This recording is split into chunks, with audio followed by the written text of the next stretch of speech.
Hi, Bill Ross here with InvestSteps.com. And today we want to go over part 2 to the 10 strategies of surviving in a slower real estate market for investors. Okay? And the second strategy is really important, and it is run your investments like a business. Okay? I want to start that off by giving you a concept here. If you are currently an investor and you've got a lot of properties, or you have had properties in the past that you've done investments, or even if you're just beginning, I want you to think about this, okay? Especially if you had properties at some point. How did you acquire those properties, okay? Did you basically give money to somebody and they told you it was a great investment and they ran it and boom, you made a killer deal on the end and a lot of money, but you have no idea how the money was actually made?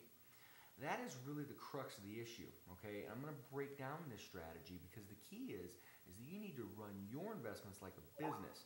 And as a result, you need to have the knowledge, okay? If you are a real estate investor who has made money investing in the past and you actually know how to make the money, that is the key. You need to know why it works, how it works, what pieces to the puzzle make it work.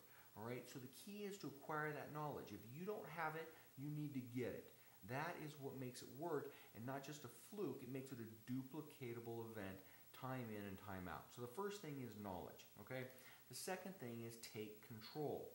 Building off the first step here, be involved in the investment. Make the decisions. Don't just hand money to somebody to do it for you. Take control is the only way you can actually run this business and not be run by it. All right. The next thing is that you need to build your skills and fundamentals. All right. Meaning, understand that real estate is just a product.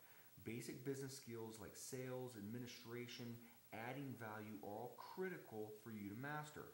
For example, the real estate investing business comes with many tax benefits. You need to understand how these work to take advantage of them. Of course, you want a good accountant, all right, but you need to understand the fundamentals and the tax ramifications so that you can make decisions as needed. Let me give you an example, all right? Do you know the difference that changes your taxation from ordinary income to a capital gain when you sell a property?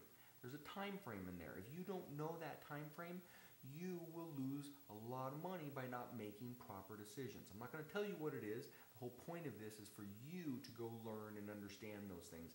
Get those skills and those fundamentals. All right. The next thing is to ask why. Be creative. If you're selling a property and it's not selling, ask yourself why. All right. If you have the skills I mentioned above, you'll be able to see that it's not always the price. Can you add value somehow? Okay. Can you add some component to the property that is very desirable that none of the other competing homes have?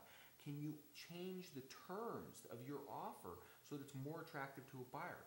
These are things you need to be looking at and be creative. You need to be the unique one that stands out, and that's how you do it. All right. The next thing is proper accounting write-offs. All right. Basically, this is really a business skill and fundamental because we mentioned it before, especially in the example, but it is so important that I split it out separately.